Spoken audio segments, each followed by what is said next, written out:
అధ్యక్ష, మొదటి ప్రశ్నకు సమాధానం లేదండి.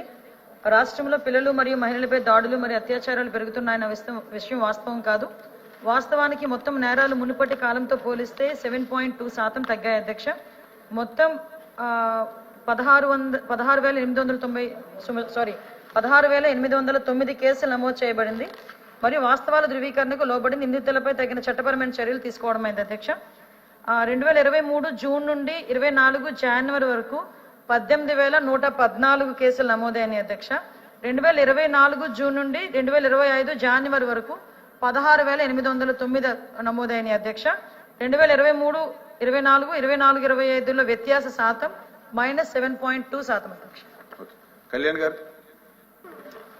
సభకు నమస్కారం అధ్యక్ష. మహిళల భద్రత అనేది ఏ ప్రభుత్వానికైనా ప్రథమ ప్రాధాన్యత ఉన్న అంశంగా ఉండాలనేసి నేను భావిస్తున్నాను అధ్యక్ష. ఈ కూటమి ప్రభుత్వం అధికారంలోకి వచ్చి 10 నెలలు అయింది అధ్యక్ష. 10 నెలల్లో చూసుకుంటే మహిళల మీద దాడులు, అత్యాచారాలు, హత్యలు చాలా భయంకరంగా పెరిగాయి అధ్యక్ష. అవి కూడా చాలా క్రూరంగా, దారుణంగా జరుగుతూ ఉన్న పరిస్థితి కనిపిస్తూ ఉంది అధ్యక్ష. ఎందుకంటే ఈ 10 నెలల్లో రోజుకి 70 నేరాలు జరుగుతున్నాయి. అంటే గంటకు 3 నుంచి 4 జరుగుతూ ఉన్నాయి అధ్యక్ష. అది వాళ్ళు ఇచ్చిన అధికారిక డేటా ప్రకారమే నేను చెప్తున్నాను అధ్యక్ష.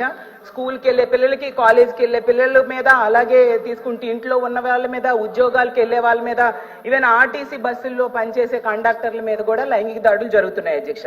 ప్రభుత్వం అధికారిక డేటా ఇచ్చింది అధ్యక్ష. దాని ప్రకారం చెప్తాను. అక్టోబర్ 31 నాటికి రోజుకి 50 మంది మహిళల మీద, బాలికల మీద ఇలాంటి నేరాలు జరిగితే ఇప్పుడు జనవరి 31 నాటికి అవి రోజుకి 70 సంఘటనలు జరుగుతూ ఉన్నాయి అధ్యక్ష.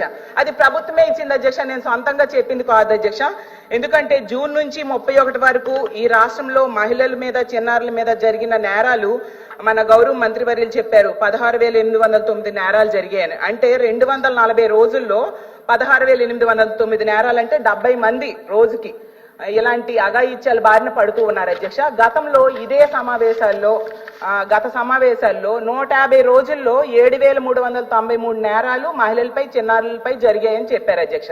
ప్రభుత్వం చెప్పింది. అంటే 150 రోజుల్లో అంటే రోజుకి 50 మంది పైన ఇలాంటి సంఘటనలు జరిగాయి. అంటే అప్పటికి ఇప్పటికీ ఎంత పెరిగాయి మనం అర్థం చేసుకోవచ్చు అధ్యక్ష. అప్పుడు 50 జరిగే రోజుకి ఇప్పుడు 70 జరుగుతున్నాయి రోజుకి. అంటే ప్రభుత్వం ఇచ్చిన లెక్కల్లో ఇలా ఉంటే పెరగడం మనకు క్లియర్ గా కనిపిస్తుంది.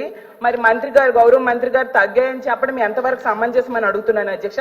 అసలు ఎంత క్రూరమైన, ఘోరమైన నేరాలు జరుగుతూ ఉన్నాయంటే అసలు ఈ అసెంబ్లీ సమావేశాలు జరుగుతున్న టైంలోనే మనం చూసాం. కృష్ణా జిల్లాలో అయితే గన్నవరం మండలంలో అధ్యక్ష ఒక 14 ఏళ్ల మైనర్ బాలికని 4 రోజులు సామూహిక అత్యాచారం అధ్యక్ష. చాలా దారుణం. ఈ రోజు పేపర్లో వచ్చింది అధ్యక్ష, చూడండి ఎంత దారుణంగా జరిగిందో.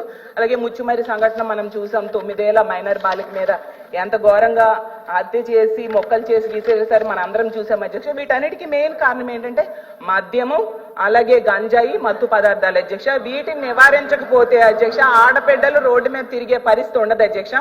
అసలు వీటి వలన అసలు ఆడపిల్లల పాలిట ఇవి శాపంగా మారుతూ ఉన్నాయి అధ్యక్ష. మద్యం అయితే విచ్చలవిడిగా దొరుకుతుంది అధ్యక్ష. వీటిని కంట్రోల్ చేయాల్సిన అవసరం ఉంది అధ్యక్ష. బెల్ షాప్స్, ఎనీ టైం మద్యము, వీటిని కంట్రోల్ చేయాలి అధ్యక్ష. అయితే ఇంకొకటి ఉదాహరణ, మద్యం ఎంత ఘోరంగా ఇలాంటి నేరాలకు కారణమవుతుందో ఉదాహరణ కూడా చెప్తాను. శ్రీకాకుళం జిల్లాలో మొన్న జరిగింది అధ్యక్ష. SSR పురంలో అయితే ఒక మహిళని మద్యం మత్తులో భర్త కత్తితో పొడిచి చంపేశాడు అధ్యక్ష. అంటే ఇంత దారుణమైన సంఘటనలు జరుగుతున్నాయి అధ్యక్ష. అసలు ఈ సంఘటనలో 70% నేరాలు మద్యం మత్తులోనే జరుగుతున్నాయి అధ్యక్ష. అసలు వీటిని మద్యాన్ని గనుక, గంజాయిని తగ్గిస్తే ఖచ్చితంగా ఈ నేరాలు 80% తగ్గిపోతాయి అధ్యక్ష.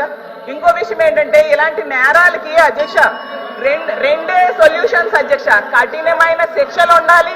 రెండోది ఏంటంటే ఇవి జరగకుండా నివారించాలి అధ్యక్ష. కఠినమైన శిక్షణ ఉండాలనేసి గతంలో జగన్మోహన్ రెడ్డి గారు దిశ చట్టము శాసనసభలో ఆమోదం చేసి కేంద్రం దగ్గరికి పెడితే అది పెండింగ్ లో ఉంది అధ్యక్ష.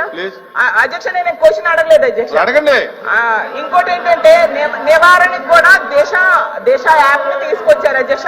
ప్రభుత్వం నేను వినడం జరిగింది. దిశ యాప్ ని పేరు మార్చి శక్తి యాప్ అని పెట్టారు. చాలా సంతోషం అధ్యక్ష. ఏదో ఒక యాప్ పేరు మార్చినా పర్వాలేదు, మహిళల భద్రత కోసం ఉండాలనేసి మేము కోరుకున్నాము. గతంలో వీళ్ళు విమర్శించిన అదే దిశ యాప్ ని శక్తి యాప్ గా పేరు మార్చి పెట్టడం చాలా సంతోషం, మేము స్వాగతిస్తున్నాం అధ్యక్ష. అయితే ఇప్పుడు నా డౌట్ ఏంటంటే ఇప్పుడు ఈ శక్తి యాప్ తెచ్చారు, చాలా సంతోషం. దీన్ని ఎంతమంది డౌన్లోడ్ చేసుకుంటున్నారు? డౌన్లోడ్ చేసుకోవడానికి కూడా అవగాహన కార్యక్రమాలు అయితే జరగాలి అధ్యక్ష. నేను ప్రభుత్వాన్ని సూచన ఇస్తున్నాను ఏంటంటే అవగాహన కార్యక్రమాలు ఏదైనా తెలియజేస్తున్నారా? అలాగే ఎక్కువగా లైంగిక వేధింపులు పాఠశాలలో జరుగుతున్నాయి అధ్యక్ష. అయితే ఈ లైంగిక దాడుల నుంచి కాపాడడానికి ఏవైనా అవగాహన కార్యక్రమాలు పాఠశాలలో ఏర్పాటు చేస్తున్నారా? అలాగే మహిళా కళాశాలలు పాఠశాలలు దగ్గరగా విద్యా సంస్థల దగ్గరలో బెల్ షాప్స్ ఇలాంటివన్నీ ఉన్నాయి అధ్యక్ష. వీటిని లేకుండా చేయడానికి ఏమైనా చర్యలు తీసుకున్నారో మంత్రి గారు చెప్పాలి. అలాగే అధ్యక్ష ఇంకో డౌట్, దిశ పోలీస్ స్టేషన్స్ లో సిబ్బందిని అంటే వీళ్ళు ఇప్పుడు పెట్టిన మహిళా పోలీస్ స్టేషన్స్ లో సిబ్బందిని పెంచే ఆలోచన ఉందా? అలాగే దిశ పోలీస్ స్టేషన్స్ సంఖ్యను పెంచే ఆలోచన ఉందా? గౌరవ మంత్రి వర్యులు చెప్పాల్సిందిగా కోరుతూ సెలవు తీసుకుంటున్నాను. మీరు రాసుకొచ్చినప్పుడు చూసుకోవాలి. మీరు అడిగా దిశ పోలీస్ స్టేషన్ సంఖ్య పెంచడం ఏంటి? మహిళా పోలీస్ స్టేషన్ కూర్చోండి చెప్పండి మంత్రి గారు, కూర్చోండి. మేడం మీరు మాట్లాడతారా? 1 minute. నమస్తే అధ్యక్ష. ఈ మహిళల మీద చేస్తున్న అత్యాచారాలు, దాడులు, లైంగిక వేధింపులు చూస్తుంటే అధ్యక్ష మహిళలకు స్వేచ్ఛ కరువు అవుతుందా, రక్షణ కరువు అవుతుందని ఆలోచించే పరిస్థితి అధ్యక్ష. అయితే అధ్యక్ష వచ్చే కాలానికి కానీ స్వేచ్ఛగా తిరిగే పరిస్థితి కూడా లేదు అధ్యక్ష మహిళలు. అయితే ఎక్కడ చూసినా అధ్యక్ష ఇక్కడ అక్కడని కాదు, బస్ స్టాండ్లలో కానీ, స్కూల్స్లో కానీ, హాస్టల్స్లో కానీ, అలాగే హాస్పిటల్స్ అధ్యక్ష, చివరికి పోలీస్ స్టేషన్లలో కూడా లైంగిక వేధింపులు జరగడం అధ్యక్ష చాలా దారుణంగా ఉంది. మహిళలను రక్షించే బాధ్యత ప్రభుత్వం మీద ఎక్కువగా ఉంటుంది. అందరి బాధ్యత అని కూడా తెలియజేస్తున్నాను అధ్యక్ష. ఇక్కడ నా క్వశ్చన్ ఒకటే అధ్యక్ష, దిశ యాప్ను శక్తి యాప్గా తీసుకురావడం జరిగింది అధ్యక్ష. దిశ యాప్ లాగే శక్తి యాప్ కూడా పనిచేస్తుందా? అలాగే మహిళలకు ప్లీజ్ చెప్పనివ్వండి, చిరంజీవి గారు చెప్పనివ్వండి. సార్ ఇది అందరూ సార్ సార్ సార్ అందరూ మేడం మీరు చెప్పండి. లైంగిక వేధింపులకు గురి అవుతున్న మహిళలందరికీ ఎలాంటి రక్షణ కల్పిస్తారని క్వశ్చన్ వేస్తున్నాను అధ్యక్ష. ధన్యవాదాలు అధ్యక్ష. మాట్లాడిరంటాను అసలు అధ్యక్ష ఒక చిన్న అప్పీల్ అధ్యక్ష. ఎందుకంటే నేను మాట్లాడితే ఎలాగో అరుస్తారు వాళ్ళు. నేను ముందే ఏమన్నానంటే దయచేసి చెప్పండి అధ్యక్ష. నేను అప్పీల్ టు చైల్డ్ అబ్బా, అప్పీల్ టు చైల్డ్ అధ్యక్ష. ఏం లేదు, ఇది మహిళల గురించి, భద్రత గురించి అందరికీ చిత్తశుద్ధి ఉంది. గౌరవ సభ్యురాలు క్వశ్చన్ వేస్తే నేను ఆన్సర్ చేయాల్సిన అవసరం ఉంది. కాకపోతే మీ ద్వారా ప్రజలు కూడా కొన్ని వాస్తవాలు చెప్పాలి. నేను ఆవిడ మాట్లాడినంతసేపు నేను నోరెప్పలేదు. నేను దయచేసి మేము మాట్లాడుతున్నప్పుడు కొంచెం వినండి, తర్వాత అడగమనండి. ఏదైనా డౌట్ వస్తే తర్వాత అడగమనండి. అది మీ ద్వారా నేను అప్పీల్ చేస్తున్నాను అధ్యక్ష. ఫస్ట్ ఆఫ్ ఆల్ అధ్యక్ష, ఈరోజు మహిళల రక్షణ విషయంలో పెరుగుతున్నాయా తగ్గుతున్నాయా అంటే సభ్యురాలు క్వశ్చన్ అడుగుతూ చెప్పారు అధ్యక్ష.